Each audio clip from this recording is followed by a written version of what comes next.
Il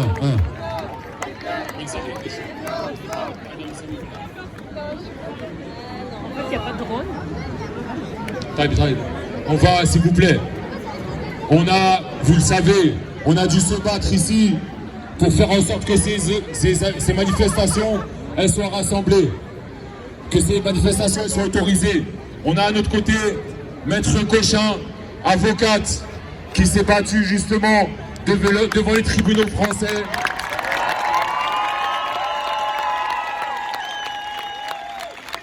Je laisse la parole et je vous demande d'écouter très attentivement. Oui, je suis vraiment heureuse de vous voir tous là. Je suis heureuse de vous voir tous là parce qu'il a fallu se battre judiciairement pour arriver à ça et pour arriver en fait à une première décision d'autorisation. Ça n'a pas été simple.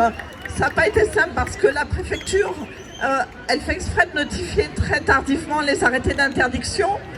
Donc il faut travailler toute la nuit pour déposer un recours, pour le plaider le lendemain matin. Et on a plaidé le recours le jeudi matin. Le jeudi matin, juste alors que, enfin en réalité même pas le matin parce qu'on était convoqué à 11h30. Mais la préfecture n'avait pas encore répondu, donc il a fallu attendre des réponses de la préfecture, en prendre connaissance pour plaider. Et je vous cache pas que j'ai passé tout l'après-midi. J'ai jamais autant actualisé ma boîte mail en attendant une réponse. Quand à 18h45, je savais que vous étiez tous déjà présents sur la place, que vous risquiez de prendre des coups, que vous risquiez beaucoup. Et j'étais devant mon ordinateur et quand est arrivée la réponse, que j'ai vu qu'on avait gagné, qu'on m'a raconté ensuite comment la police s'est repliée et partie, c'était vraiment pour moi aussi un très grand moment d'émotion. Et aujourd'hui, je sais que des autorisations, enfin des arrêtés d'interdiction plutôt, parce que la manifestation, c'est toujours libre. Hein. On doit faire une déclaration. On ne demande pas d'autorisation. On déclare les manifestations. Et ensuite, c'est la préfecture qui doit nous remettre un récépissé, qui ne le fait souvent pas, ou qui tarde à le remettre, et qui nous pond tardivement des arrêtés d'interdiction. Et on a ouvert la porte à Paris, et dans beaucoup d'autres départements maintenant, les autorisations, enfin les arrêtés d'interdiction, vous voyez, même moi-même je fais de lapsus, tombent et les gens ont pu manifester ailleurs.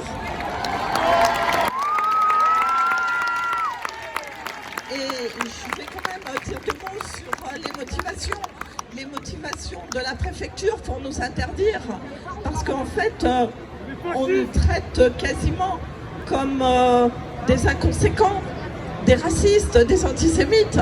On nous fait des procès d'intention. Alors, on a réussi à convaincre les juges que ces procès d'intention n'avaient ni queue ni tête, que nous défendons une chose, c'est les droits humains, les droits de tous les hommes, de tous les enfants, et que l'antisémitisme n'a pas lieu d'être chez nous, et que le racisme n'a pas lieu d'être, que nous nous battons pour les droits humains.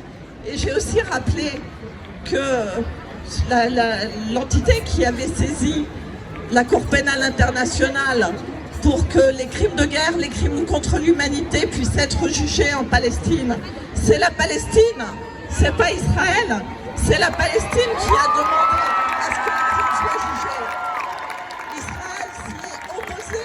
Israël et plusieurs États amis d'Israël s'y sont opposés en prétendant que la Palestine n'étant pas un État, la Cour pénale n'est pas compétente, donc on peut tuer comme on veut.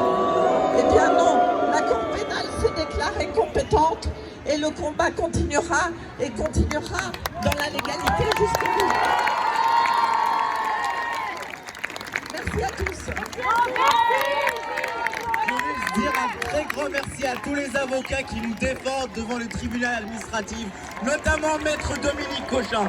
Merci beaucoup. Merci, merci, merci.